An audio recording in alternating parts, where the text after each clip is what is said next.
In this guide, we will show you how to manage training data for a specific lakehouse in Karl. You will learn how to view existing training data, add new question query pairs, update them, and remove outdated entries. First, let us see how we can select a particular lakehouse and modify the training data related to it. We have already connected to the sales and store traffic connection, and it has been added successfully. To view the training data, click on the View Training Data option located at the top right corner of the screen. Once you click on it, all the existing training data will load. Here, you will see several question and query pairs.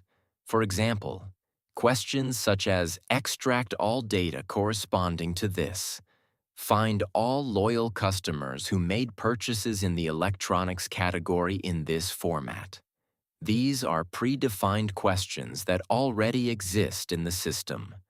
If you want to add new training data, you simply need to define a question and its corresponding query. To do this, click on Add Training Data. Next, enter your question. For example, what is the total revenue and the average transaction per customer in the segment?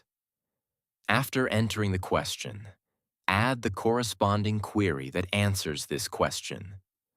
Once both fields are completed, click Add Training Data.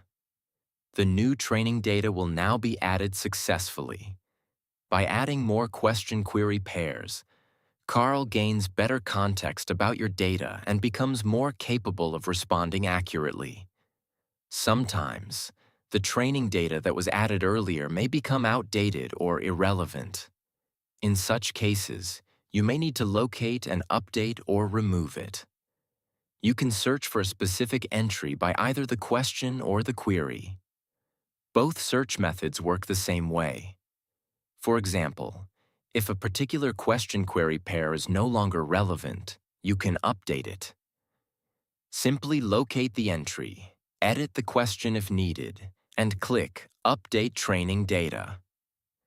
The changes will be saved immediately. If the entry is no longer needed, you can delete it. Just select the option to remove it, and the deletion will be completed successfully. By regularly updating, editing, or removing outdated entries, you ensure that Karl stays aligned with your current data and continues to provide accurate results.